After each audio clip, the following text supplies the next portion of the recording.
Bolt your windows. Lock your doors. Check your closets. Look under your bed. And then prepare yourself. For it's another episode of Dark Knight of the Podcast.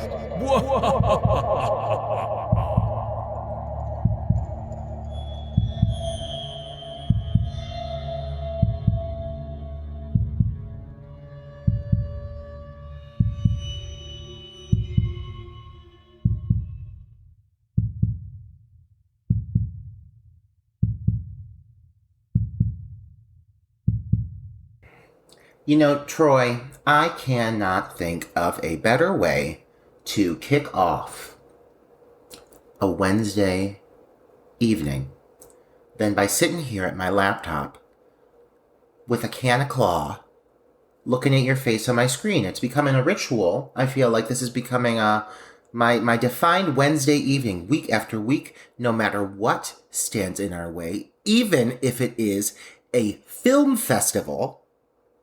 You're still making it happen. So I'm happy to see your face. Yeah. Yes, it's pretty much become our Wednesday routine. Wednesday seems to be our recording night, something for us to look forward to. And you have your White Claw, I have my raspberry bubbly because I'm not drinking because I feel like this weekend I'm going to drown my nerves in alcohol. So I'm just having my little raspberry bubbly for now. I wonder if we can somehow pitch this to the individual companies for a form of advertising at this point. Brought to you by White Claw, the gay man's preferred beverage of choice. That's not true. I know a ton of gays who hate White Claw, but I personally love it because I find it refreshing and I find it's bubbly and it's light and effervescent, just like the film we're going to talk about today. You know what? I'm with you though. I just gotta say, I love White Claw. In fact, there was the grocery store here in Houston, HEB, had a summer edition variety pack that had all these wonderful flavors that I've never seen before. They had lime margarita, strawberry daiquiri, watermelon mojito. Exotic. I know. I'm like, I am snatching that shit up. Boxes of it. I'm really I don't know how this is going off into a conversation about hard seltzers, considering our movie of choice and everything. I guess we needed it. It's been a long week. We need to talk about hard seltzers. I love the Truly lemonades. Oh my God, it's like drinking a real lemonade. It's refreshing as all hell. Anyways, enough about that. On to the real meat and bones of this situation. Literally, there's a lot of it in this movie. We are talking about a movie that really, I've got to say, before I even announce the title, because I know that everyone listening is going to have an opinion on this one. This movie is a very defining film for me and my journey with the horror genre. It was one of the really prominent, standout feature films of my high school experience. A time that I felt was really formative for me as a fan of the genre. And it's one of those movies that some people have certain opinions on it. I have a soft spot for it. A soft, meaty spot for it that could easily be sawed into with a chainsaw. And that movie is the 2003 remake of the iconic, I can't stress enough, iconic Texas Chainsaw Massacre. And it was very taboo when it hit. Troy, what do you think of this one? You know, Roger, this one sort of came at the very beginning of the remake craze. It did. Okay? It was one of the first, and that's why I say taboo. Yes, it was one of the first. So this was before I think a lot of horror fans had remake fatigue. Because really, the only remakes I can think of that came out before this one was the Psycho remake, which was atrocious. And what other? I can't really think of. They remade. This was around the time of Dawn of the Dead. I'm talking about I'm talking about the classic slasher titles though. Yeah, no, this really was one of the Platinum Dunes definitive horror remake of that era, and people were really torn on it and opinionated when it came out because of Well, that. well, you know what? I will say that when this was announced, people, were like, "Oh God, why do they got to remake the Texas Chainsaw Massacre? That's a classic. You can't touch it." Then I remember very distinctly because the very first time I saw the trailer for this film, I was working at a casino, the Rhythm City Casino in good old Oh, Davenport, Iowa. sounds like a good time. It was a good time. I was the cage cashier. I had to count all the money. But Man with I was power. I was in the break room having my lunch, and the trailer for this came on. It was the first time of me seeing it, and there was a couple of other employees in there, and we were just like, "Oh my God, that is." I was hooked. I was like, I gotta see this movie. I will say that the trailer for this film is one of the, if not the best horror trailers of all time. Oh It really yeah. went in and did its job. And I mean, I remember very distinctly like the noise of like the camera, Yeah. and just the different flashing of images. It perfectly balances like fresh imagery and like you're watching a movie within the same like universe as the original. You can tell there's a lot of influence from the original movie that bleeds over into the film and the trailer. It makes it very clear that those involved with the film had a knowledge of the material and how they were presenting it. And I think that is because there's quite a few members from the original production Mhm. attached to this, Yeah, I and think that it was like, shows. yeah, I think it was the same cinematographer. And yeah, so you're right there. It is, I mean, the trailer for this film is really kind of what I think made people change their mind about the initial impression of them remaking the Texas Chainsaw Massacre because it was so impactful, so good. It was like a sensory overload. And so I remember then I saw this film on opening day in the theater when it opened up. I saw it on opening night, and the theater was packed, and it was an experience. It was an experience that I will not forget. It was people either had a very strong positive reaction to the film, or there were the handful of people that were like giggling when it was kind of parts that weren't supposed to be funny. Um, but I did see this on opening night, and I left with a very strong positive impression of the film. I really did. I was like, this is, if you're going to take a classic film and remake it, this is how you do it. You don't do what Gus Van Sant did with Psycho, and do a shot by shot remake. That's pointless, and it ended up being a terrible film. I'm sorry if you like the Psycho remake, but God, what a piece of shit. Um, totally miscast. But we're not talking about this. This one, on the other hand, this is a remake done right because there was enough homages to the original film in this, but then there were also things that were new. They were trying to do their own thing, and I hate the fact that now every time a horror remake is announced, they're saying, "Oh, it's not a remake; it's a reimagining." But I really think that you can use that word for this particular film. This was a reimagining of the original source material, and not in a offensive, condescending way. I'm looking at you, Black Christmas 2019. Oh, don't get me started. Right. But this was a reimagining done right. I really think, upon two more viewings, because I watched this film two more times to prepare for this episode, I also think it holds up pretty well. Oh my God. Yes, I think that has a lot of things in its favor that have sustained its positive word of mouth. If I hear anything about this movie these days, it's leaning more towards the positive response, the positive reception of a remake, and I think it's aged very well.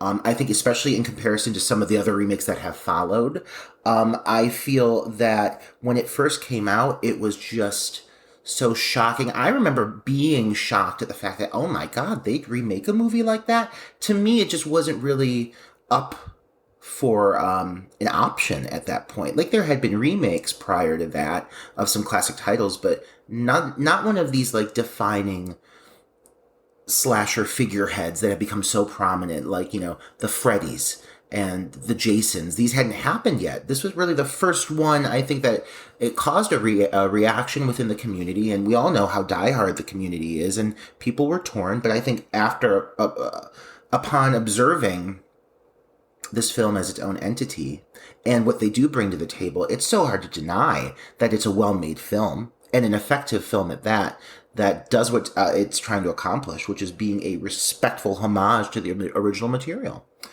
So yeah, I'm a big fan. It sounds like you're a big fan.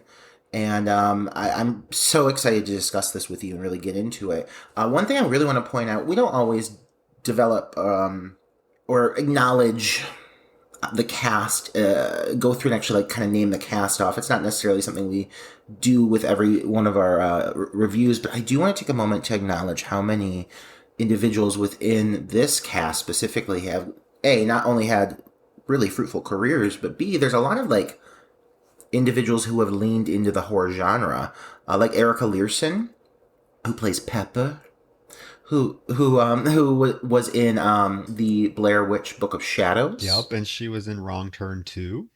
Which I love. I love Wrong Turn 2 more than any. Yeah, me too. It's direct-to-DVD sequel ever. Yeah, it's great. It's really great. And we have Mike Vogel, who's been in an array of films. He's beautiful, but God, he's really had some. He was even like the Poseidon remake and everything. He's good for a remake. Yeah. He's good for a remake. He's good for way more than that, I bet. I know, because of the amount of baby oil that covers his amazing body throughout the course of this movie. Yeah, I'm just gonna put it out there. In this film, I'm sorry, one of the, if not the sexiest horror character I've ever laid eyes on in a horror film. I cannot take my eyes off it. But I'm a sucker for, blonde hair, blue eyed. But, just the tight muscle shirt he's wearing. Yeah. Oh. The tight. Go on. Well, I need to see you in a little tight muscle shirt. Oh, my God. It would not look like that, let me tell you. I wish. But he is beautiful, beautiful. Yeah. But we'll get there, because I have a little qualm about his character. I understand. I mean, and the characters aren't perfect, but I will say, across the board, one of the best looking casts in a horror movie. There's not. The main five. I don't care. And you know what? You can throw glasses on Jonathan Tucker and pretend that he's a nerd, but you can't throw glasses on that ass, because that ass is a delight. And if you've ever seen The Ruins, you know it looks good naked too. But overall, great cast. And aside from the beautiful focal characters, what an amazing supporting cast. I mean, the villains stand out. I can't think of a modern depiction of a villain that has really been as prominent or effective or shock-provoking as the sheriff. Yeah, R. Lee Emily. Oh my God, Sheriff Hoyt in this movie. I remember seeing this, and his dialogue was just bone-chilling, and that performance is mind-blowing. What a great character, and totally, you can tell he just made it his own, He did. He deserved an Oscar nomination for Full Metal Jacket, where he plays the drill sergeant in that film. Yeah. But yeah, he's equally as chilling in this as he was in that. Yeah, so overall great cast. Great cast. And I love the fact that they start the film with a voiceover that's very similar to the voiceover we get in the original film, and it's actually narrated by the same person that did the voiceover in the original. A nice little touch. John Larroquette from Night Court, if you ever remember the 80s sitcom Night Court.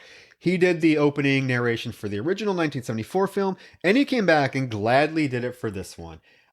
What a great way to start. Yeah, so that is a nice little touch. So right away, you kind of know, oh my gosh, this film is really, respecting the original source material. Even though the narration isn't exactly the same, it's just we're about to watch a film that, depicts the fate that befell 5 youths. And he talks about the Hewitt residence, the 1,300 pieces of evidence collected at the Hewitt residence. Which is a different last name from the original series. The original is Sawyer. So already they're both establishing the same tone as the original series while also being its own original entity because they're quick to state something that is not a clone of the original. I like that. I haven't seen the original for a while, but I don't remember. I don't think in the original they say that the police. Did they say they found the house? I don't remember. I haven't seen the original for a while. I have to go back and rewatch it. I can't remember if they, in the opening narration, if they said the police found the house. I thought it was they couldn't find any evidence of the crime taking place. But in this one, they say they obviously they find the Hewitt house. They collect evidence, and then we get a like found footage style camera scene walkthrough of the police chief walking through the basement of the home, and then it cuts to Sweet Home Alabama. One of the best transitions. Yeah, it really is. You get that good. You get that guitar bass. It's very yep. And our five friends are swimming. They're swinging from ropes into a pond and looking beautiful in bronze, having a gay old time. And then, very similar to the opening scene of the original, they get into a little van. Almost the same van.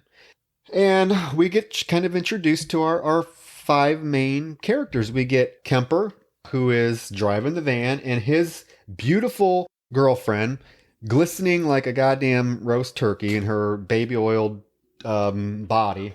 Yeah. Suckling. And it is Miss Jessica Biel, who, prior to this, was only known for Seventh Heaven. So it's...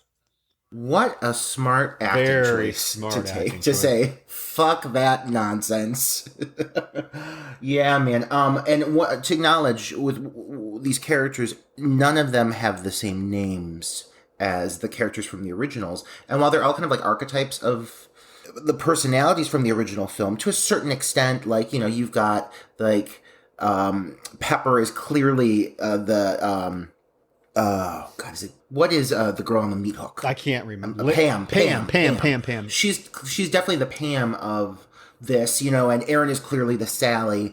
But they're their own characters, and I first I was really resistant to this, but honestly, upon watching it, I like that they do that because they're not trying to rip off those iconic characters and like do it. They're doing their own thing completely, even down to the names. Well, and they were super smart. Well, because so then we get Andy, that's Mike Vogel, who is making out passionately with Pepper in the back seat, and then we get kind of the fifth wheel, I guess he would be, because he doesn't have a companion there, and it is Morgan, played by Jonathan Tucker, who I think they were trying to make him like the Franklin character.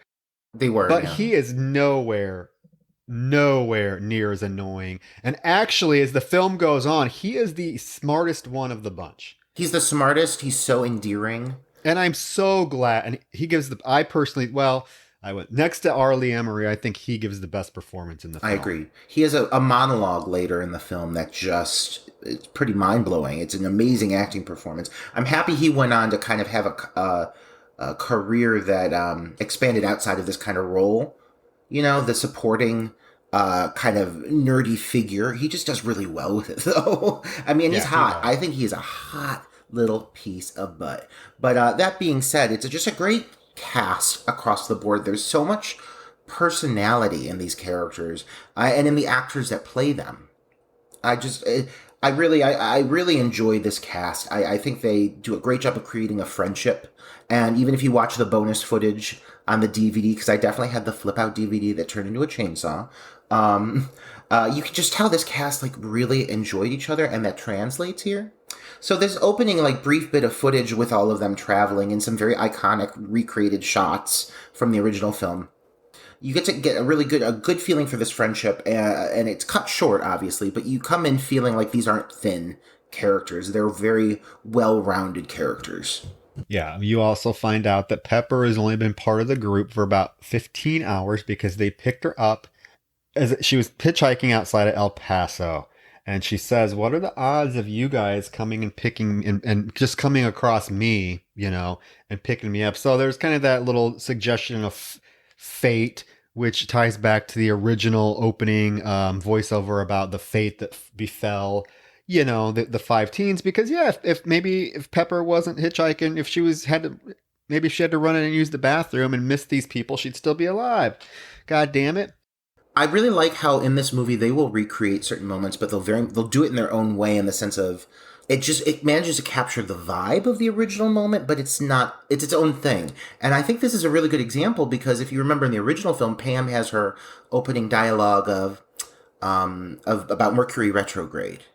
And it's all that kind of trippy, hippy dippy nonsense. And this character has this moment that's very much kind of hinting at that original dialogue, but it's still its own thing. This movie just does a great job of making it clear it knows what it's doing. So the group is on their way to Dallas for a Lynyrd Skynyrd concert. And as they are driving, they approach a young lady, who is just walking stoically in the middle of the road.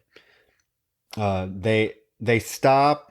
Yeah. Aaron and Pepper run out and ask her what's wrong, and this girl is totally freaked out. And she is saying that she wants to get away. I need to get away. They're all dead. So they take her and put her in the van. So this is kind of again, doing its own thing, because in the original, remember, the hitchhiker they picked up was this crazy fucking guy that I would never have picked up just by looking at him. I'd be like, fuck that. I'm going. So they switch it up to make it a little bit maybe more realistic, because this is just a young, innocent looking blonde girl that looks harmless, and she's obviously in distress. I personally buy that a group of young teenagers would pick her up more than I do that they would pick up that fucking weirdo from the original. So already they're doing something a little bit different, a little bit more realistic there.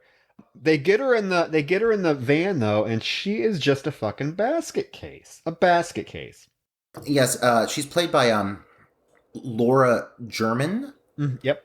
Who other fans of the genre will recognize as the stellar standout female lead in Hostel 2, which will be discussed. One of my favorite underrated sequels. I'm sorry, but I love her in that leading slightly lesbian role, because we don't get enough of them. But I was just going to say, she gives a really great haunting performance in this brief moment that is honestly probably one of the strongest scenes in the movie. Her performance as this girl who they pick up, this hitchhiker who is obviously horribly traumatized by something, proceeds to mentally unravel in front of them over the brief course of a few minutes. It really is not a long scene. Pulls a gun from her bloodied vagina and proceeds to blow her brains out in what is, I'm sorry, you can't defend any other thought on it, one of the best executed kill sequences I've ever seen in a horror movie ever. I'm sorry. The pull back through her mouth as they're screaming to reveal that it is coming out of her head it will stick with me till my dying breath. It'll be the last thing I see. Iconic. Oh yeah, you get to see the hole in the back of her head, and the camera goes through the hole in the back of her head, and it comes out the windshield, because the bullet goes through the windshield and busts out the windshield. It's a pretty gross effect. It's actually really effective. You're right. It's very effective, very disturbing. Yes. Yeah, and it really it sets a high bar for the rest of the movie, because if you think of the time that this came out, early 2000s, really name a more violent movie that had come out at this point. Honestly, this also does not get a lot of love for the transition into the kind of, torture porn. It really was the first one that was it's okay to get this violent. Because after this you had the Hostels and the Saws. Well, yeah, you are exactly right. This is probably one of the more gorier movies to come out in that time period. Even though it was still cut pretty heavily. Apparently they had to do a lot of heavy cuts to it to get the R rating. But, if you think about what came out the 5 years prior to this, you were very right. It was very watered down, tame horror. Think of Scream 3, okay? That got so watered down in terms of the death scenes that you don't really ever see anything. And it was because, Columbine happened. So there was this whole pushback against violent movies. We can't have Yeah. violent movies anymore.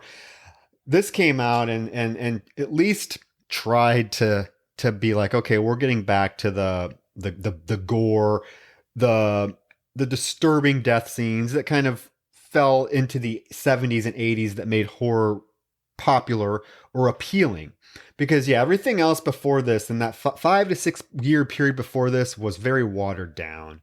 Yeah. And so this to start the film with this sort of violence was pretty shocking. Yeah, there's a raw brutality to all of the kills in this movie, and to be honest, there are several standout, phenomenal sequences of gore. If you're a gore hound, if that's what you're looking for, this movie I think delivers, and delivers well, and is pretty damn impressive. And so you have this sequence, and it really just, like I said, it sets the tone for the rest of the film, and the kids are flipping their shit out. Understandably so, because of what they just saw. Yeah, they get out of the van. Pepper's freaking out. She because there's blood all over, blood and brains on her shoulder. So she's freaking out, screaming, trying to get it off her. Morgan again, who's like the sense of reason throughout the film, is like, why the fuck did we even have to pick this bitch up? Why? And everyone else is just like, Erin's having her breakdown. Kemp's trying to keep everybody together, and they're like, well, what are we going to do? We're going to call the police. Well, and one issue with that is one of the reasons that they're traveling cross country, aside from going to this Leonard Skinner concert, is Kemper is like traveling with a huge amount of weed. 2 pounds. Yeah. That's hidden in a piñata. Yes, and so that becomes a whole element of like, oh my god, what the fuck are we gonna do? Yeah, so they Kemper decides to throw the piñata into the field, and they're going to go and call the police. That's their solution for now, which sort of seems reasonable, I guess. Yeah. I mean, they're in the middle of nowhere. They don't know anyone. Yeah. No cell phones. No cell phones. No, because this film takes place in what, 71? Did they say? I don't remember. I don't even remember. But what's really interesting about the film is I think this film looks like when you watch this film, it looks like it could be taking place now today. It does. The fashion styles, even though they're like retro fashion styles, are actually fashionable now. Minus the cell phone, no cell phones or anything like that. Everything looks pretty contemporary. Like, I don't think this film looks aged at all. No, I agree. It's held up, and it's partially because they kind of set it in this, vintage era. I mean, it has a slightly 2000 look to it. I'll say that. Just like I guess maybe by association with Jessica Biel, when I think of her face, I think of that era, her prime. But overall, yeah, God, it's just a visually stunning movie. And especially as we transition to some of these locations, like the house and the surrounding area around the house, the cinematography just knocks it out of the park. Lots of really beautiful lighting effects and everything. Fantastic, beautiful. So yeah, so they go to there's a like a small diner that they come upon, and they pull up there, and they speak with like the woman that owns it, whose name is Luda May. And she kind of gives them some instructions to meet with the local sheriff. And as they're having this conversation, Morgan is like looking through like the glass counter, because this is like a diner and a deli. He's looking at these pig heads. There's meats all over, and the pig. I mean, they couldn't have made this look grungier. It's disgusting. Yeah, they are. There's flies all over them. They're like rotting in the. They're literally like rotting in the cooler case. Yeah, they're supposed to meet the sheriff at the old Crawford Mill. Right away, I don't know. This would send some red flags to me, because when you call the police, they generally don't say, "Oh, you have to come to us." They come to you. And she's like, well, he just wants you to meet him at the old Crawford Mill. Otherwise he said he's not going to be here for 2 hours. And of course, Kemper flips out. He's like, what the hell? We're not driving around with a dead woman in our car for, we need to get going. Smart. It's a Yeah. smart mentality. Well, yeah, that it doesn't last long though. Because what do? They take the orders and they go to the fucking Old Crawford Mill. They go to the Old Crawford Mill, driving down these fucking roads full of potholes, and as they're hitting potholes, the body's flipping and flopping, brains are flying out of it. There are a few really great comedic moments. Like, Yeah. just in, like, their reactions with this body. Like, it's not really... I mean, it shouldn't be comedic, but, like, they do a really good job of, like, selling it that they are just absolutely disgusting. Because this, like, keep in mind, this is Texas. It's probably, like, 107 degrees. They do a really good job of making sure that everybody is sweaty in this movie. Like, everybody is heavily shellacked with baby oil. And there's always flies. Like, it is just gross. And it just adds to the discomfort of it, especially the scenes with this body just cooking in this backseat. I'd be weirded out at this point. I would not. But they go to the mill. Yes. They look around and they don't see... No sheriff. The sheriff is not there. They don't see the sheriff. So Morgan is like, let's go. We got a concert to get to, and we got to get out of here. Let's go. And Aaron, of course, doesn't want to leave the body. So they have this little argument where they take a vote, which becomes pointless because enough people say just to leave the body, which I would. I mean, I know it's horrible, but you know what? It's not my problem. This girl killed herself. The sheriff's supposed to be at the mill, take her body out, put it outside, and get your ass going. They don't, even though, again, everyone says, besides Aaron and what's-her-name, Pepper, that they want to leave the body. Kemp gives in because it's Aaron is his girlfriend, and he doesn't want to face her wrath. Yeah, and there's also a little moment around the time here that's kind of clued in with the fact with, like, they do a lot of these little side stories. They're like, these are the same characters, but with a little bit more. And Kemper reveals he has a ring. I just want to acknowledge he reveals that he has a ring that obviously he'll be giving to Aaron because obviously they're madly in love. So it just adds to, like, his charm, which is smart because of the horrible things that are about to befall him. Their first mistake, obviously, was just not leaving this body here. So they look around this old mill. There is a cliched rat scare where they hear something in this like storage closet, and they open it up, and there's this rat. Or is it a? It's a possum. It's a possum, and it's like, like, you know how they make that face, and I hope that sound depicts that face to our listeners because it's what it's doing, and they react to that. It's a fun moment. I knew it was awesome. In my notes, I wrote rat. I put rat scare. It's possum scare. Okay, so yeah, and then they hear something, and they kind of keep going, and they find the little boy from The Ring. David fucking Dorfman. David Dorfman. With the best dentures I've ever seen in a movie, ever. Like, I mean, meaning dentures is like a fake grill, a teeth grill that he's wearing. The teeth that they put on this child are disgusting. And he's like licking them. And, they were like, lick them more. Like, trying to instruct this child to, like, really make a use of these horrible teeth. Oh, they look so fucking realistic. But yeah, this child is very off-putting, as he should be, for the purpose he serves. But he basically, like, spews some, like, uncomfortable dialogue and, like, runs around. Yeah, he's an odd-looking kid. His name's Jedediah, too. Jedediah. Yes, Jedediah. But he, there's an element of Jedediah that I obviously takes a liking to the kids because he's mischievous and he kind of causes some problems for the family. I mean, his family over the course of the movie.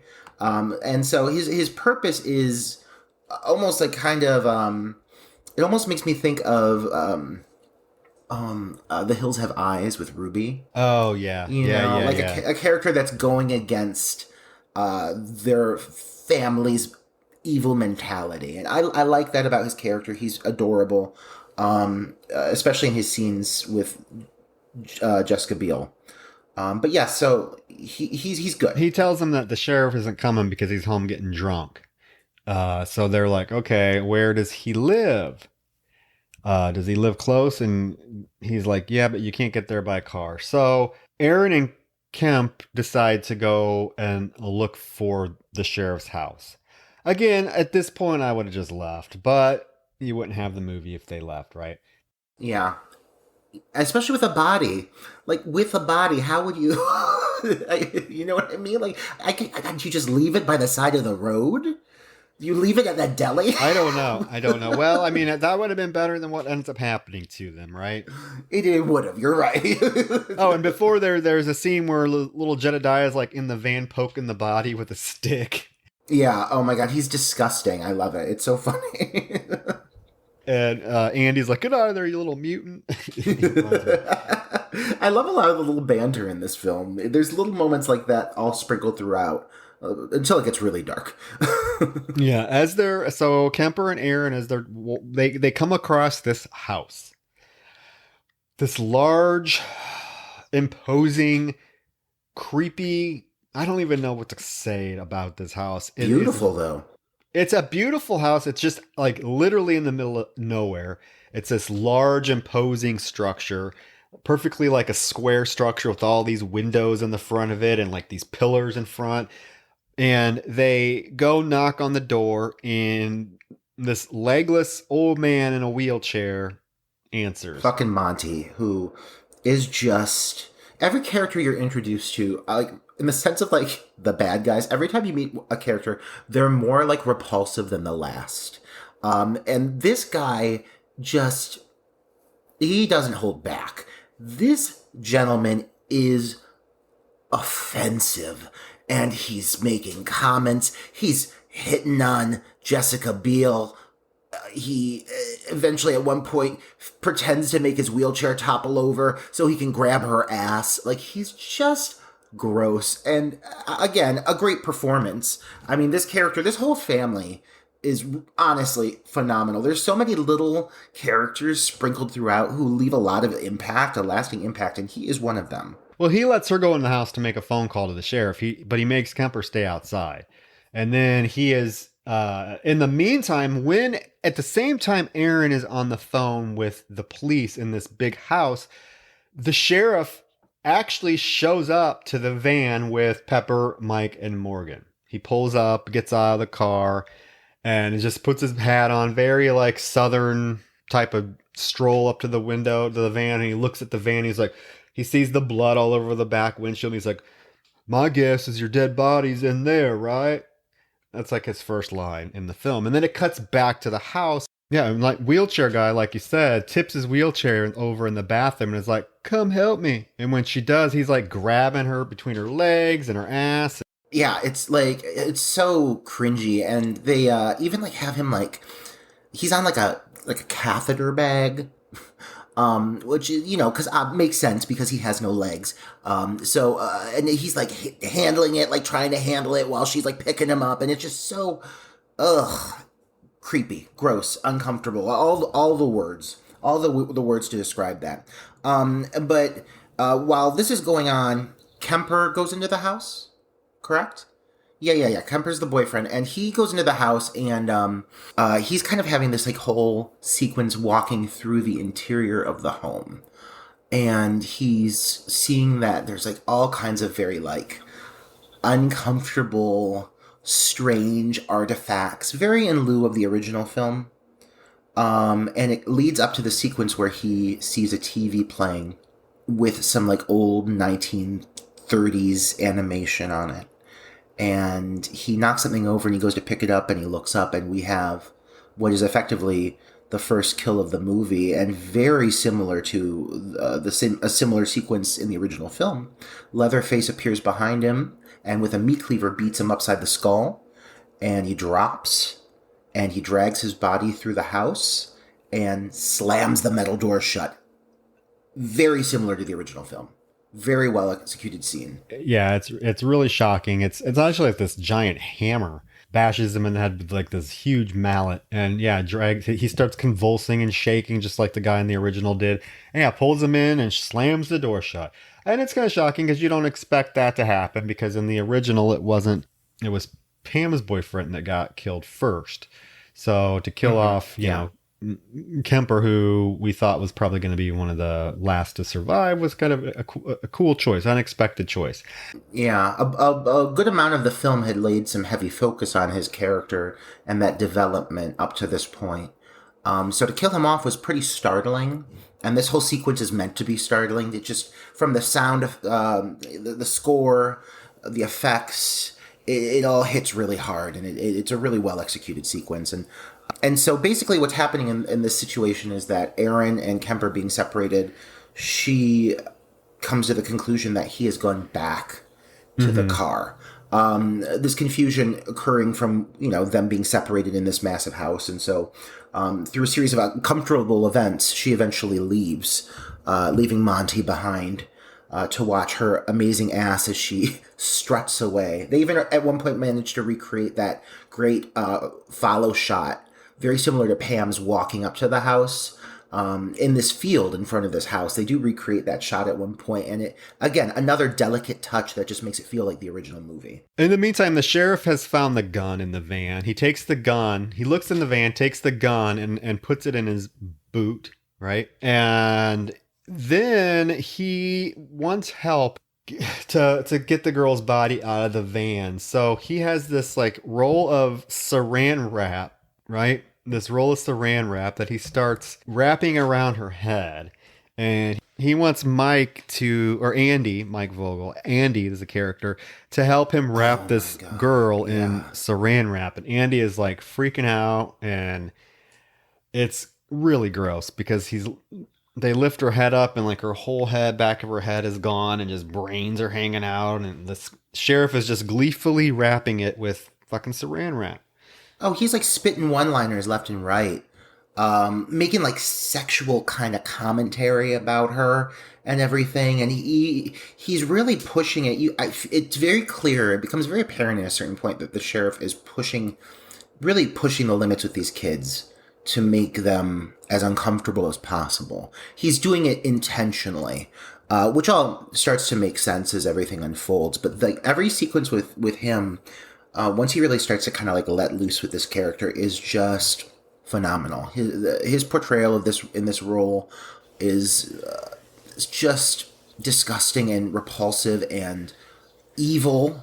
Just what an evil character, and he plays it with such glee though, and it makes my skin crawl. One of the best performances I can think of in recent memory or beyond. Yeah, and the example of this is after we flash back to cut back to Aaron walking through the woods, coming back to the van. It cuts back to now the body is like totally wrapped in saran wrap. Totally, it looks like it's ready to. Yeah, it's a mummy. It's a mummy, and Pepper says this just doesn't feel right. And in the meantime, the two guys are taking the body and putting it in the back of the police car, and the sheriff snaps at Pepper. He's like, "Don't you sass me. I got respect for the dead." And then immediately when he sees Mike and Morgan putting the body in the back of his police car, he's like, "Would you two bastards get that nasty thing out of my goddamn car and put it in the trunk?" It's so fun. Oh my God. Hilarious and offensive at the same time. He does it so well. And that is consistent throughout this entire film, but this character manages to take an even darker turn as it goes on. There's never a moment at any point in this movie that he seems redeeming, that he seems like he is going to be of any assistance to these kids. From the moment he hits the camera, he's just pure evil, and it's great.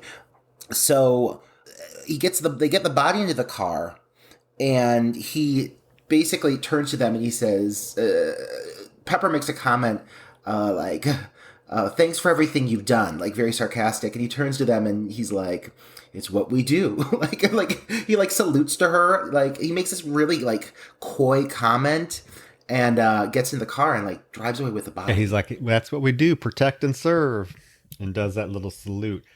Aaron gets back and they tell her the sheriff has already come. He's got the body, but Kemp's not there. She's like, "I thought he came back," and they're like, "No, we haven't seen him." And all of a sudden we hear this van horn start blaring in the distance. So they all go find the origin of this blaring horn. And it is a van that's like in this junkyard of cars that somebody had wedged a stick into so that the horn continuously blares. So they're looking around all these like old cars that are in this, like, we think it's a junkyard. What it ends up being, we kind of know it's basically all the cars of the people this family has murdered, put into this back field. So as Morgan's looking at when he plays this joke where he like sticks his arm in the trunk of the car and then yanks himself in like he's being pulled in, and he's like screaming and they're all freaking out, and it's just him playing a joke, which kind of seems out of character for this particular character. Because this character has been pretty uptight the whole movie, but now maybe he's loosening up a bit. But he actually finds a jar that he pulls out, and this jar is full of liquid, and inside the jar is a picture, and it's of the girl that they picked up, the hitchhiker. In like piss. Like, I'm pretty sure it's piss. Which, again, a red flag. Get the hell out of there at this point. I mean, how many creepy things do you need to see before you're like, okay, but now Kemper's effectively missing, so they have no option but to stay, unless they're going to betray their friend, which I really don't see them being the gang that would do that.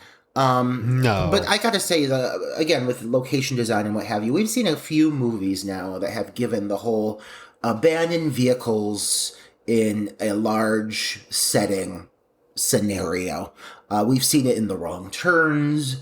We've seen it in The Hills Have Eyes. And I have to say that this whole sequence, as they go through like all of the abandoned vehicles, or all of the the vehicles of people that have been killed, it's one of the best executed build up moments. It's really good. It's just really well designed. This whole location is so effective. This film, it has such a great bleak, bleached like color palette, and it really works in these outdoor sequences. Especially, it feels very Texas. Oh yeah, definitely. I mean, they filmed this right outside of Austin, so it's definitely Texas. So Andy and Aaron this time, they go back to the house to look for Kemper, and in the meantime, as they're headed back, we get a scene of Kemper being hung upside down in a bathtub in the basement of this house by Leatherface, and as he's hanging him, the ring falls out of his pocket. And Leatherface picks it up and opens it up, and we see it's an engagement ring. So he was going to ask Aaron to marry him. The old man... He's so pretty. He is. The old man is... We lost a good one. Yeah, the old man is sitting on his porch when they get there. Aaron decides she's going to go distract him. Andy's going to go in the house to search for Kemper. As he goes into the house, Aaron's talking to the guy about, have you seen my friend? And...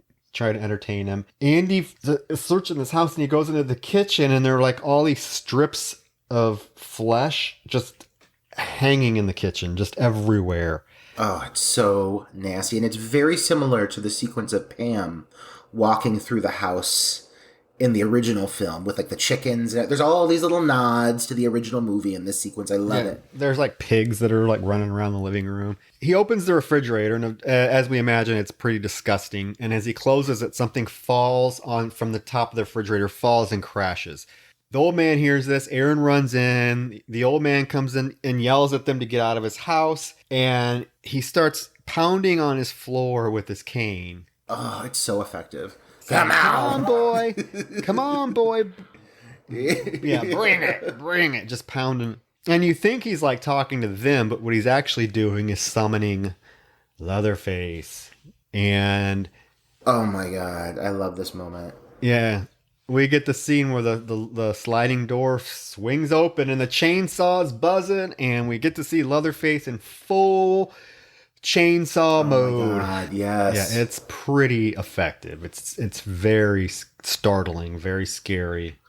There's a great shot in this that was in the trailer of of Mike Vogel and Jessica Biel turning and screaming as they see the reveal, and it's like one of the most visceral reactions. Jessica Biel's response in this is so just raw, and this whole sequence plays out, I think, beautifully. It is terrifying, and it really gets the heart rate going, because the moment that you see him and he revs that chainsaw, it's on. It is on, and they take off running, and Marty uses his cane to trip Jessica Biel. Or no, he trips Mike Vogel, correct? Yes. Yeah, he trips Mike Vogel. I'm sorry. Jessica Biel takes off through the door. Mike Vogel trips, but he gets up and takes off behind her and goes running through a whole series of sheets that are hung up on clotheslines, and he's running through these sheets, and it's just this stunning and beautiful game of cat and mouse. It's so well shot, and then you see the saw go through the fucking leg, the blood hits the sheet, and he drops, his leg goes flying through the air. Oh my god. It is a horror fan's wet dream. Yeah, he fucking saws his Andy's leg off and proceeds to pick him up and carry him into the house down in the basement. And there's a really disturbing scene of when he's carrying Andy over his shoulder down in the basement. Andy's scratching at the concrete walls, and like his fingernails are or like ripping off. It's pretty gross. Oh my god. And they're even referenced in like the old footage, like you see it goes back to the fingernail and everything. Oh, it's so good. But just in the sense of like the whole amputation of the leg too, like the shots that you see of Mike Vogel without his leg are all just really disgusting, and just so well done. And it's intercut throughout the whole course of everything else occurring, that you see him basically being hung up on a meat hook, very similar to Pam. And Leatherface even like takes a handful of salt and salts the wound and wraps paper with string.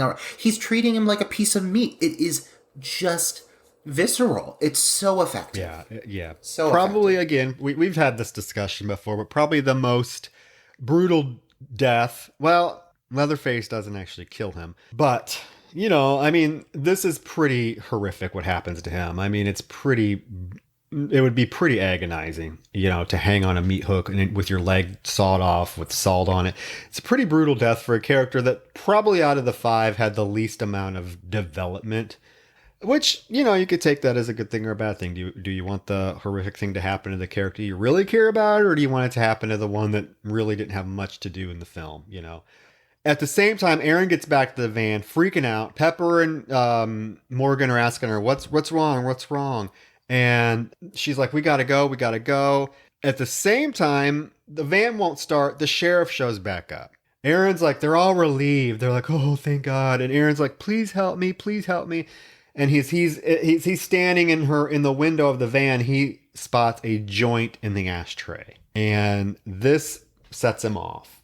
He loses his shit over a joint. He makes them get out of the car, get on the ground face down, and he loses his shit over it. He just starts terrorizing. They're literally great acting across the board. Yeah, faces are in the dirt.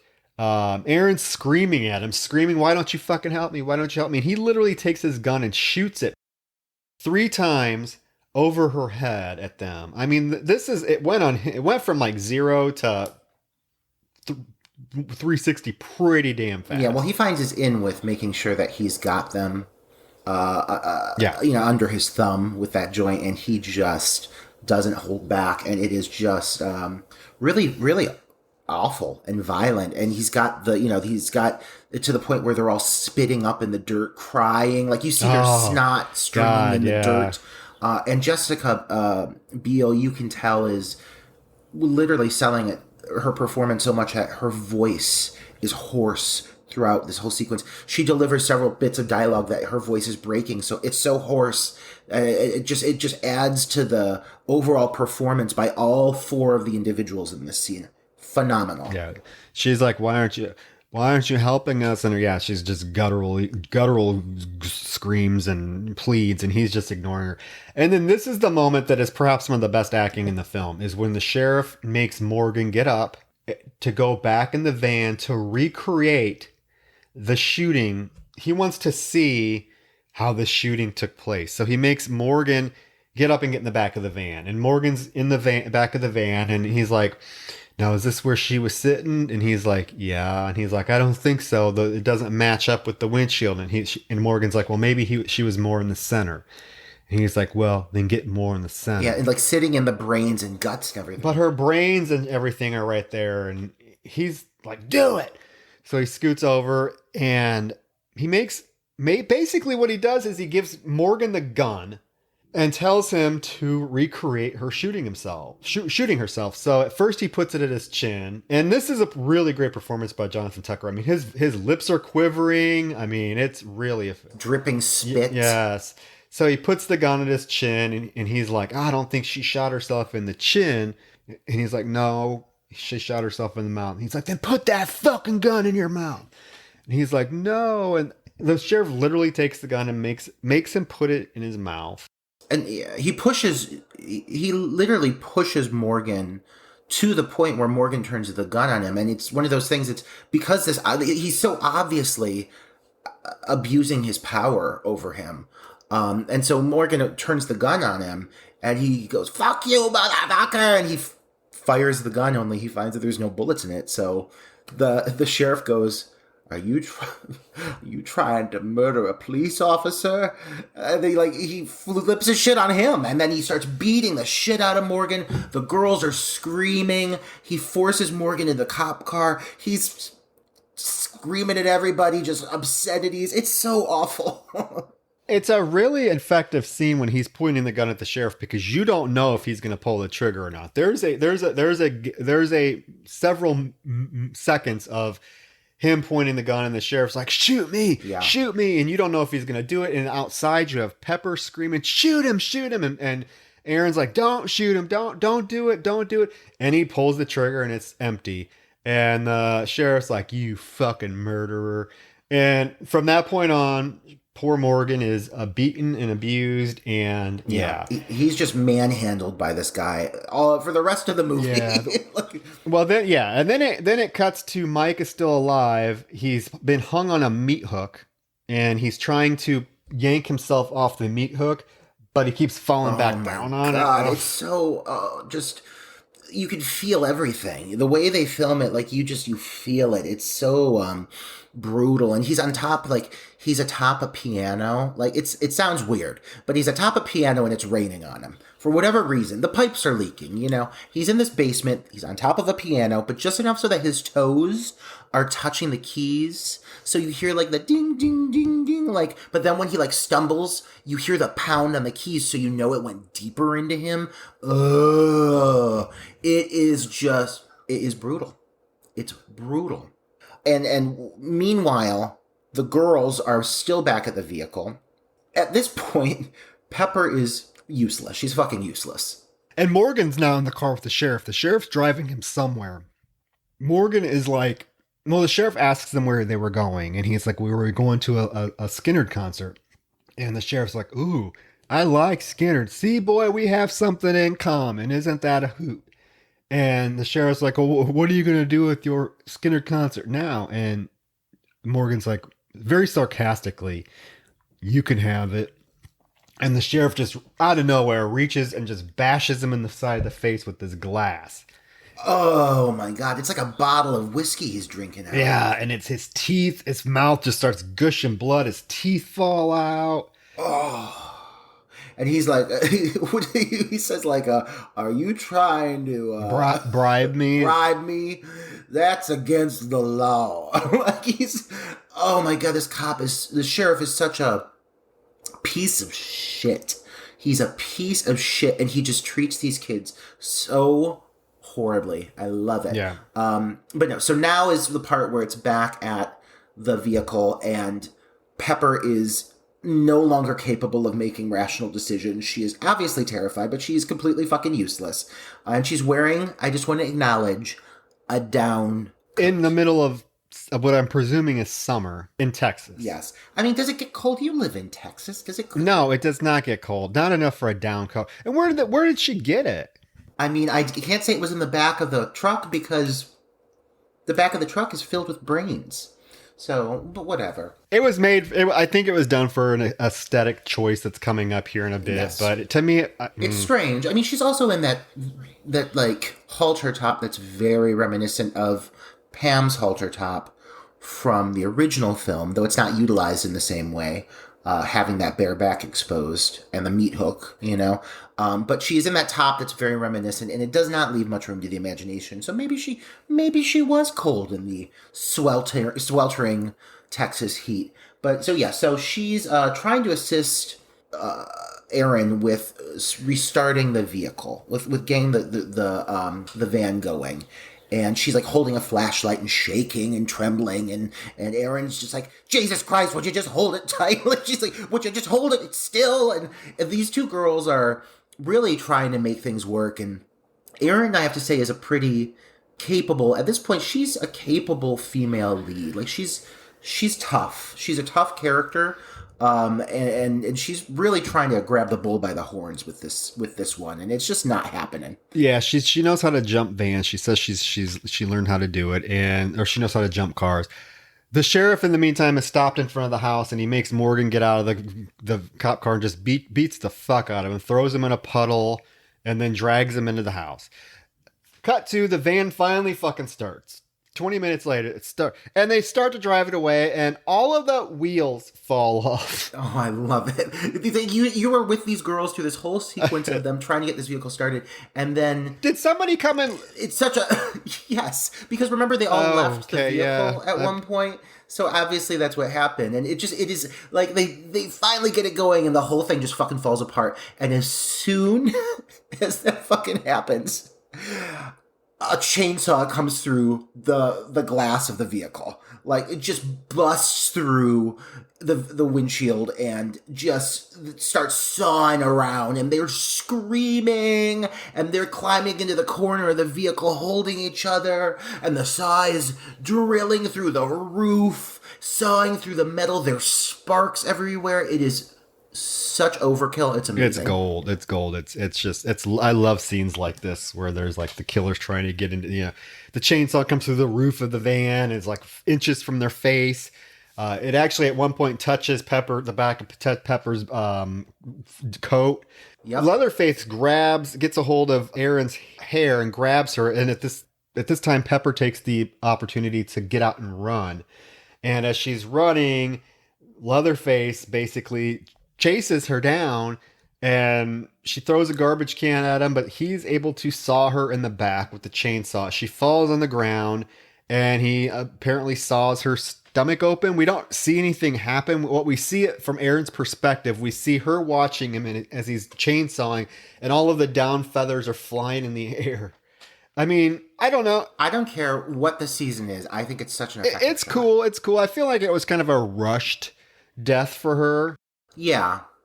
I think this is more about what happens next. I mean, like, her death is pretty quick, and it's brutal. I mean, I think it's just to show, like, the whole brutality of just jumping into this vehicle, sawing through it, and sawing through one of these kids. Like, absolutely treating them like a piece of meat. But then as he turns around and it reveals that he is actually wearing Kemper's face with an amazing effect that looks so good. It makes for an absolutely bone-chilling moment. And it even like slows down a little bit as he looks at Erin and she realizes it. And I think that whole death sequence is just meant to build up to what you have as that grand reveal for Leatherface. And I'm okay with that. Yeah, it's pretty grisly. And of course, at that point, Erin takes off. Yeah, she takes off. And she runs and finds a small trailer home. She knocks, and this woman answers. The woman that looks mysteriously like a grown version of the little boy Jedediah. I'm assuming it's his mother because they look identical. Like, it looks like it could be this David Dorfman as a teenager. They both have large heads and sunken eyes. Yeah, large. Frizzy hair. And they both look very malnourished, which, I mean, like, it just plays into the environment and everything very well. But this whole run leading up to the whole sequence here is also shot very well. I just want to say the lighting at night in the woods and these running sequences that recreate the original vibe of the original Texas Chainsaw with Sally running through the woods, they do a really good job when they do have some of these chase sequences, which is what Texas Chainsaw is known for. Beautiful footage, I think. I think it's really effective. They don't have a phone, but there is also this morbidly obese woman that's in the living room of this trailer who's just a treat.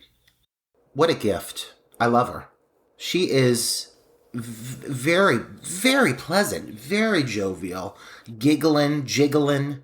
welcoming, warm, all the things you wouldn't expect in this situation, which makes for it to be all the more foreboding.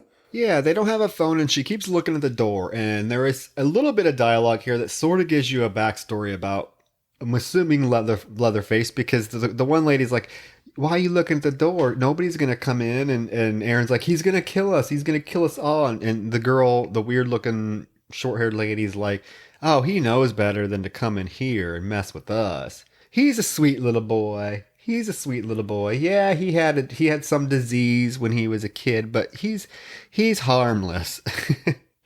And in the meantime, she's trying to force Aaron to drink this tea. And Aaron is like, "I don't want any more tea," and knocks it out of her hand. And the lady gets up and storms out because there's a baby in the back room that starts crying. And the obese lady is like, "That wasn't a good idea." Oh, no. Like, with her face jiggling. I love it.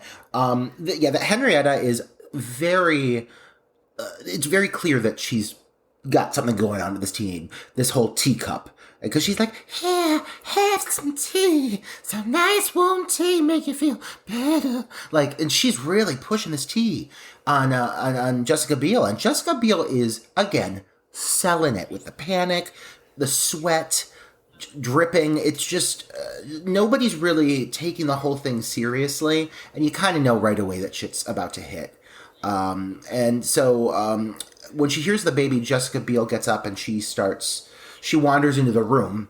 She's had some of the tea, and she finds Henrietta holding a baby, and she recognizes the baby from the photo earlier in the movie where they found the jar, and she goes, "That's not your baby." And then Henrietta turns around and she goes, "He's mine." And honestly, she's just as terrifying as the rest of the villains in the movie. She is. And Jessica Biel's, "You stole her!" screams at her. But also what's really kind of, a telling sign in this scene is that Henrietta's now on the phone talking to somebody when she just got done telling Aaron they didn't have a phone. But in the meantime, after that, Aaron collapses. Yeah. She's been drugged. She wakes up with the sheriff. Now she's back. She's at the big house. She wakes up with the sheriff dumping alcohol on her. His wife is ironing there in the living room, and it happens to be the lady that runs the damn deli and gas station they stopped at. And she's like, "Why are you bringing her here?" And there's a conversation now that we find out Leatherface is actually named Thomas Hewitt, and it's their son. It's the sheriff's son and the lady that runs the deli with the dead pigs. It's their son. And so she calls to him. She's like, "Thomas Brown Hewitt, get your ass in here."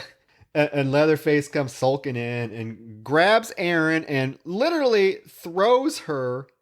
We're not talking, throws her down the basement stairs. This whole aspect of it is borderline touching on Rob Zombie Halloweening it, which is a little too much unnecessary exposition, especially in difference from the original films, and the structure of that family. Well, I wonder why, it's done. It's 2003. It's not, but I wonder why they decided to go that route with it and bring in all of these different family members to this particular remake. Again, we talked about how that was sort of a good thing at the beginning of this podcast, where I talked about reimagining the right way, which I still think this film does, but there are aspects of it that are a little over the top and unnecessary. And I do think the fact that you've been exposed to all these family members is a little unnecessary. That's the right word. And I wonder if they're doing it to show, God, look, this whole town is run by these crazy, and that there's not even any hint of them being cannibals in this one, which was the big thing in the first one. They were cannibals. They were using people for their chili.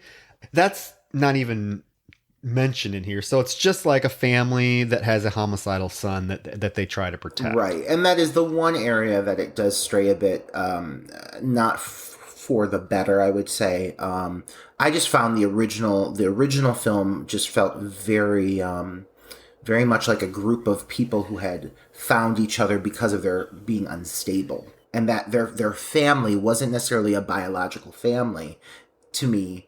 I mean, whether it was or not, it was also more based on the fact that they were all just unstable individuals.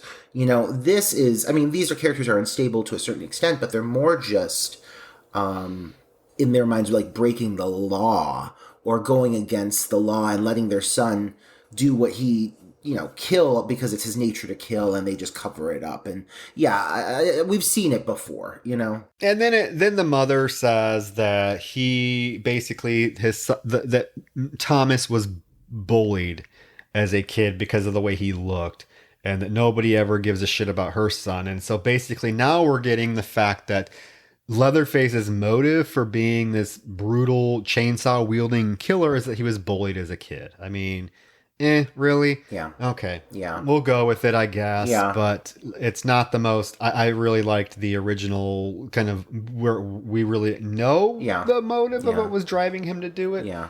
But luckily they glide through this pretty quick. Like, they do because she's thrown in the basement. Yeah, they do. I mean, it's just this little part of it where you get a lot of backstory about Leatherface and what his motivation is. Yeah. After Jessica Biel is thrown in the basement, she actually finds Mike hanging, and his toes, she hears the piano because his toes are still hitting the piano. She tries to get him down and is just making it worse. Every time she lifts him up, she drops him back down, and he is in so much pain. And just now he's just like, just kill me. Just kill me. Get the knife. There's a knife over there. Please go get it and just end it. Yeah, at this point in the film, Jessica Biel really sells it for me with Erin being a character who tries, be it with, trying to help her friends or trying to solve the issue, or just she goes above and beyond in multiple situations here to provide a really strong and defiant female lead. With this whole sequence where she ends up going through with stabbing him in the chest and killing her friend because he is in absolute agony, and she has a breakdown where the blood is running down on her over the piano and everything, and it's just this really stunning sequence, and it's very sad. For a horror movie, it's very sad. Like, normally you don't have these moments of so much tenderness. A lot of times it's the brutality of it all, but it's very... you feel for her, and she sells it. She sells it. I can't say enough about how strong she is in this film. And her journey through this basement also brings her upon Morgan. Morgan, who is in a bathtub, like leaned over. As she gets to them, he jumps up. It's kind of a good effective jump scare, and he's alive. Jedediah comes up, and at the same time we hear the chainsaw start. So Jedediah comes up and leads them out of this basement as Leatherface is chasing them. He chases them out of the cellar, and actually Jedediah actually is the one that points them to the way out, and Leatherface smacks him. I thought he was going to kill him. I think in the original script, Leatherface kills him, but he does not in this version. They run to this abandoned house, which is, I don't know where it is in relation to this other house, but it's apparently pretty close. Yeah, and Morgan is he is beaten to the point that she's having to drag him. Yeah, his hands are he's handcuffed. He is, beaten, bloodied, bruised, just in bad shape. So she's dragging him along. They get into this abandoned house, and Leatherface is there. He knows he sees them go in. So they put a couch in front of the door, and he starts sawing it. So she puts Morgan in a closet, and then she hides in a different closet as Leatherface is kind of stalking, trying to find them. And there is this kind of scene that kind of reminiscent of Friday the 13th Part 2, where she's trying to be quiet and hide, and these rats start crawling all over her. It's a very suspenseful moment in the movie because they're both hiding, and he's just pounding through the house. He's pounding through the house, and then he gets quiet, and she stands up because she's kind of kneeling down, and she stands up and kind of backs against the wall. And it's very quiet. And all of a sudden, Leatherface's hands just bust through the wall and grab her. It's pretty cool, yeah. It's so well. I mean, I've seen it. I've seen it done in other movies. I think it's because you have two character perspectives, and you're not really aside from the killer. You have two characters who are hiding, and he's just stomping through this house busting around and grunting and they're both trying to hide, but you don't really get the perspective because you're seeing it kind of from where they are. So at times you don't know where he is. So not only are you scared that, Aaron might be discovered and revealed, but also Morgan might be discovered and revealed. Yeah, because they're in two different... Yeah, Yep. it's really well done. It is. Leatherface grabs her through the wall, throws her on the floor, and is literally ready to saw her, and is coming down, and Morgan jumps out of the closet to save her, which he does, but it comes at a huge consequence. Because Leatherface lifts him up, and because his hands are cuffed, hangs him on the chandelier by his hands, so he's hanging and he can't get his hands loose, and then proceeds to chainsaw up between his legs. This movie does not skimp on the kills, you all. It is just so raw, and the sound of the chainsaw, they really just hit it out of the park. I think I remember hearing that they used actual bear growling audio to in the mix of the final chainsaw effect, which gives it this really it has this gnarly, just monstrous just roar when he revs it. And this whole sequence is just, it's tragic. It's so sad because his character was by far the most the most personality overall, I liked him. Yeah. And he was the one that throughout the whole film was the one that was like, we need to get the fuck out of here. Why are we still here? Let's go. But I like because of that he's the one that did at least make it as long as he did with her.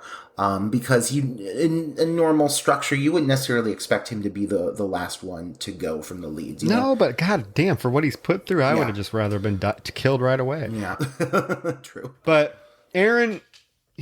So Aaron runs out of the house. Leatherface is chasing her. He trips on a barbed wire fence and cuts his leg with the chainsaw. I love it. Yeah, he's screaming, rolling around on the floor. I'm like, he's for being a big ass with a chainsaw who's so willing to inflict pain on other people. When it comes to his being injured, he's a fucking pussy. He is a pussy. Yeah, yeah. That's the big chainsaw is his it's his baby dick.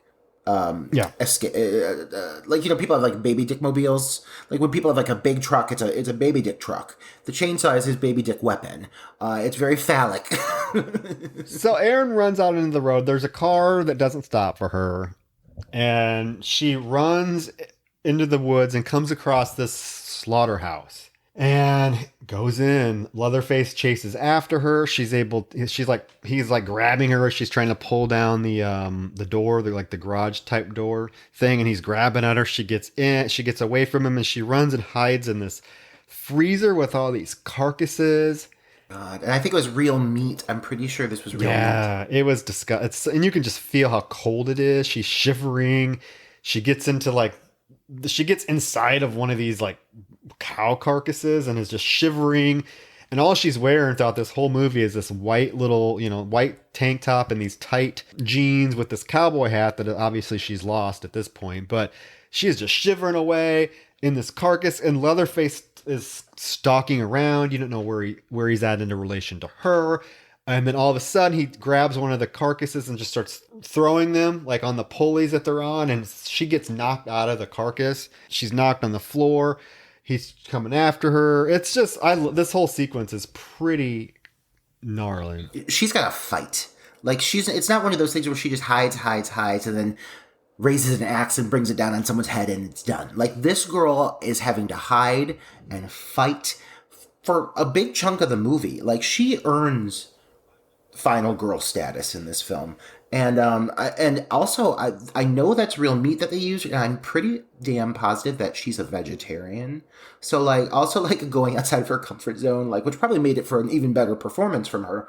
But this whole finale is really a well executed sequence. It's in the perfect location. I mean, what better location than a damn meat house, especially when thinking of the original movie when they're driving by the cow farms and everything. It ties into the original material. It's so well executed. She's hiding in the locker. You have all those sequences that you want from it.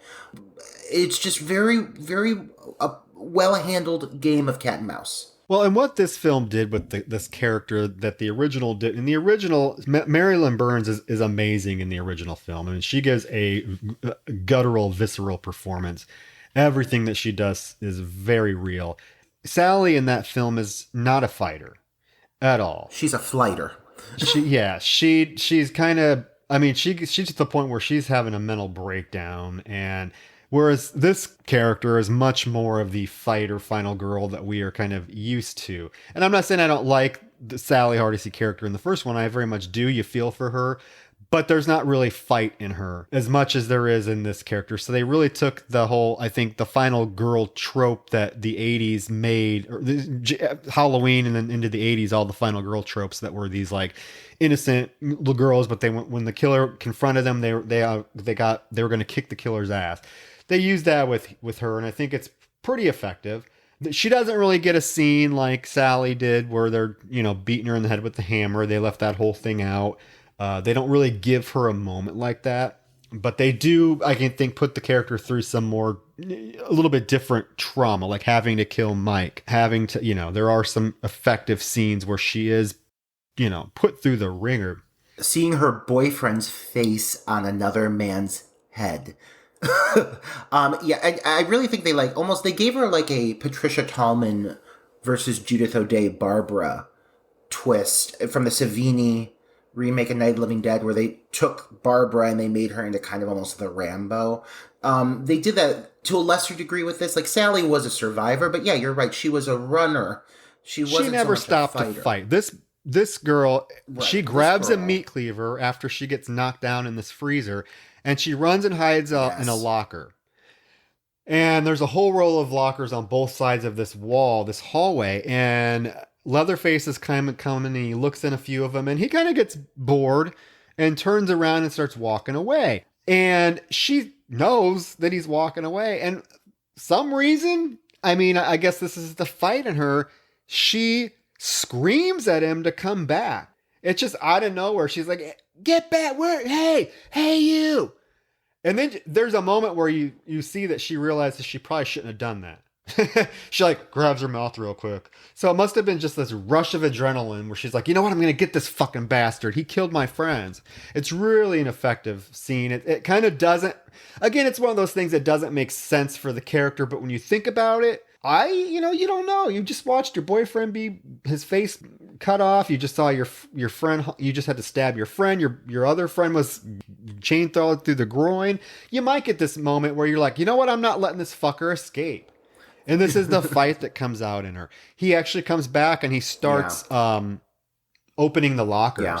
And he gets to this locker, and you think, because you can see her looking out, and you think it's the one that she's in, but it's actually the one that's across from her. And when he opens it, this fucking, something run a pig. I mean, okay, this slaughterhouse just has the random pigs just everywhere. So there's a pig in a locker. Okay, perfect sense. Well, I think she plotted this, and that's why she's like, "Come back!" She's like, "You gotta. I have a plan. I have a pig." But she literally then jumps out of her locker and starts whapping his arm off with.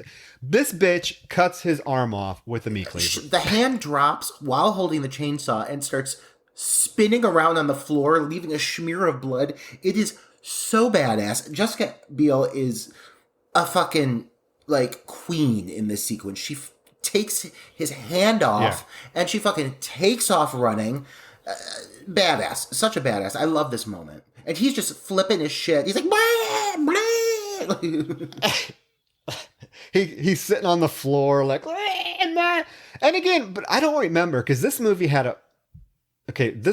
a sequel. Was there a sequel? Because no, they did the beginning, which wasn't a sequel, but then they did another one, Texas Chainsaw 3D. Yeah. I'm assuming that wasn't in this. I'm assuming that wasn't in the same universe. Yeah, so this is the only one where he's missing an arm. So I think this exists in its own universe. Yeah, I feel like, though, if you look at all of the Chainsaw movies, the original series and the remakes, it seems like almost all of them kind of have that inconsistent element beginning to end. I mean, from the first to the last, I feel like they're all almost kind of their own universe in a way.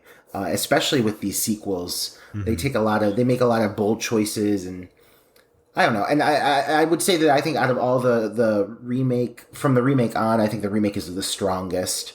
But they overall, they kind of change the storyline from film to film. Yeah, there's nothing consistent about it because, like, the Texas Chainsaw Massacre, what was that one with Alexandria Daddario, or she has that horrible line, something about cuz. Do your thing, cuz. Was that 3D? Texas Chainsaw Massacre 3D? Yes, yeah, where so the timeline bad. makes zero sense because she's like 17, but it's supposed to be like 40 years after the original. Right. Yeah, it makes zero sense. But they tie it in to the original film in some ways. It's very weird. It's very weird. After she cuts his arm off, she gets away and she actually runs out and gets picked up by a semi. Yeah, and while this is happening, I want to say the hand is still holding onto the chainsaw, spinning around. Spinning around. The driver's like, well, I'll take you and get you help. And so he's driving, and she sees him coming upon the gas station from earlier on. And she starts freaking out and grabbing the steering wheel of the semi. It starts swerving. He screeches the semi to a halt. It's like, girl, I don't know what your problem is. And he gets out. He stops in front of the gas station and goes in and says he needs help because he has a girl that's, hurt or freaked out in his semi, and it's the fucking family. All of them are there. The whole fucking bunch of them. Of course they are. And even little fucking Jedediah is like peeking in the window trying to get attention, and that ain't helping. And so the sheriff comes out and he goes up to the semi, and there's this whole sequence of him walking around the vehicle. It's very suspenseful. It's very much another cat and mouse sequence. They do it really well over and every time they approach it in this movie, there's always like these long drawn out, like, where are they hiding? When is this moment going to hit moments?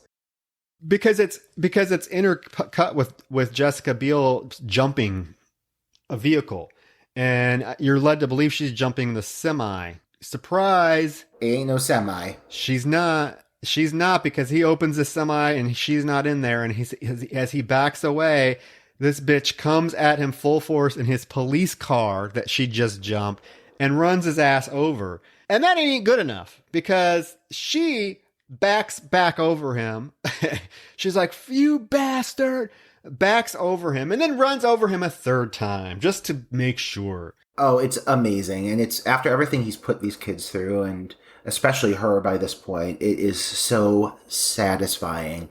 This is an example of a villain who really gets their comeuppance. Because you've been wanting to see him bite the fucking dust. The whole course of this movie, He is just such a cruel person. And when she succeeds here, it really is one of those moments I remember when I saw it, the audience cheering. Because it is very impactful. Yeah. Well, and in the meantime, she went in and got the baby. When they all came out to look for her, she ran in and got the baby. So she has the baby in the car with her. She saved the baby too from being part of this fucking family. And Henrietta's like, that baby's gone. I will say, like, the baby angle is another part where it's almost like a little more than I needed. You know what I mean? Yeah. I could have done without that. Right. I think they really wanted to make her character just super likable. Which, I mean, okay, I'm fine with it. And it ties in. They make sure to web it in with the rest of the story. But I'll take it. And so she's driving away. Yeah. And you're like... You get one final scare with Leatherface jumping out of the woods and chainsawing the car. She's driving down the road. I would say this made me jump even now watching it. And I knew it happened, and it's just an effective jump scare. Very effective jump scare. Yeah. There's like sparks all over because it hits the car, and he very much recreates the similar kind of wild spinning with the chainsaw that you think of when you think of the ending of the original film. Again, it's a different... Not the same ending, but similar kind of tone, and they do a really good job of giving it a homage feel at the end of this movie. I love it. And of course, as you hit this climactic moment, she gets away, you do go back to the same kind of B-roll footage from the camera that I think they really did a very good job of recreating this vintage footage, by the way. Like, what a strong start and what a strong ending that this footage just looks so destroyed. They did a great job with it, but it picks up on where we started. Well, yeah, it picks up where the video that we see at the beginning leaves off. So now the sheriff is walking into this basement, and as he gets further into the basement, he gets attacked, gets knocked down. You hear the chainsaw just... You see this like blurry image of Leatherface, and then the end credits are like, this is the only existing image of Thomas Hewitt, and there's been no trace of the family ever since, and the case is still cold. I'm like, okay. And it ends. I don't know how Thomas Hewitt would have gotten away, considering he just lost his hand and all the shit that just hit. I'm assuming that they killed that damn truck driver. Mm-hmm. And the family disappeared too, so... Yeah. But that's it. That was the Texas Chainsaw Massacre 3D. Definitely a much different approach than the first one. But still, I want to say, I know remakes get a bad rap, right? With the horror fans, because it's become such a saturation of horror remakes. But I will gladly say, as far as in the realm of the slasher genre, this is probably the best remake out there in terms of the main kind of slasher villain remakes. We got the Nightmare on Elm Street remake was horrific. The Friday the 13th remake was horrific, which is surprising because it's the same director that directed this one. Marcus Nispel directed Friday the 13th, and it just wasn't good. I think it lost a lot of the... Yeah. We won't... It convoluted it. There was no... It didn't really resemble the Friday the 13th films at all. It was more like a... It convoluted it. A version of this, which is almost like Rob Zombie-esque, with all the, side characters being these like, rednecks and just, horrible people. But this one's pretty good. It's still pretty rewatchable. I appreciate a lot of what they do with this film. The performances are pretty solid. I don't want to say it's an enjoyable watch because it's pretty brutal and there's some pretty brutal scenes, but it's definitely one of the better horror remakes out there. I mean, again, it's better than Nightmare on Elm Street remake. It's better than the Friday the 13th remake. It's better than the Halloween remake. And those are kind of the four big the four big slasher villains. It's even better than the Child's Play remake, if we're even going there, when you think about Chucky as being an iconic slasher. So yeah, I do think it's a very good remake. I agree. I agree. And like I said, when I first saw this was really defining for me at a younger age, in the terms of the kind of horror that I wanted to consume, and I think as far as slashers go, if you're looking for brutality, if you're looking for a series of really well-executed death sequences, if you're looking for beautiful characters who are very, very heavily oiled over the course of the entire film, you get all of it. I think the depiction of Leatherface is very respectful, but at the same time, it's his own depiction of who he is, and the little missteps aside, like the over explanation, and I think they really try to spoon feed us some additional backstory, that exposition that we just, like we said, we really don't need it for this kind of movie, but that's fine. If they're going to do it, this one is definitely committing the least grave offense out of all of them compared to fucking Rob Zombie, my God. But yeah, no, overall, a really strong remake that manages to capture the tone and the vibe and the energy of the original film while still telling their own story in a way, and really well balanced. A very well balanced retelling that's both respectful and original. Yeah, I totally agree. I think this is one we both agree on. It has a few little missteps, but as a whole, it's a pretty solid little slasher film. That's the Texas Chainsaw Massacre 2003. Yes, the Texas Chainsaw Massacre remake. Was that our first remake? Yes. It was our first remake.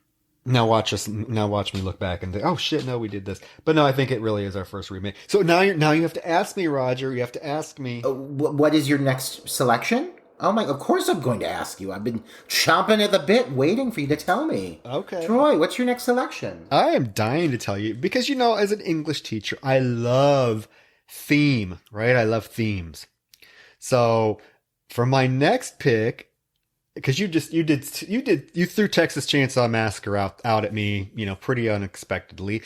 Going from Possession to Texas Chainsaw Massacre was a huge, but I like themes. So I'm going to stick with a theme, and the theme is going to be, it's not a theme, it's more of a topic, but we'll say theme. Chainsaw. Oh my God, I was hoping it was going to be fucking Chainsaw. What a good theme. At least it's not pedophilia like it was last month. For the whole month, yeah. The theme is Chainsaw. So for our next episode, we are going to take a very insightful, scholarly look at the 1983 slasher film Pieces. I mean, the title alone, it really gives you what you're looking for. If you're looking for chainsaws, look no further than fucking Pieces. Well, that's the tagline. The tagline of the film is, it's exactly what you think it is. And oh boy, is it. Perfect. I love Dismemberment, so. Have you seen it? I've never seen Pieces, no. What the fuck? You've never seen Pieces? No, I've never seen fucking Pieces. Oh my God, you were in for a fucking treat. You're beaming. I've never seen you look so happy in all my Oh, day. I'm smiling. I'm smiling ear to ear now because you were gonna rosy-cheeked and button-eyed. Yeah, it's Linda Day George. Oh, a favorite. Linda Day. Right, you'll know who it is. It's this buxom blonde that's playing undercover. I can't wait. You just have to watch. I've heard a lot about Pieces. I'll say this. I can't wait. Folks, you better tune in to Pieces next week because I have a feeling it's going to be probably our most entertaining episode yet. Because Roger here has never seen it. And for those of you who have seen it, he's in for a real fucking treat. Oh my God. What aren't they in for a treat here at Dark Knight? I know, but this is going to be like the cream of the crop treat. Because, as Pieces says, you don't have to go to Texas for a chainsaw massacre. That's their other tagline. Oh my God. It's a perfect segue from this topic to the next. Yeah. I love it. There you go. Chainsaws, people, chainsaws. It's Chainsaw Month. Dark Knight of the podcast. I mean, we got plenty to pick from. So they're coming. And we hope you guys keep coming back for more of the merriment and the dismemberment here at Dark Knight of the podcast.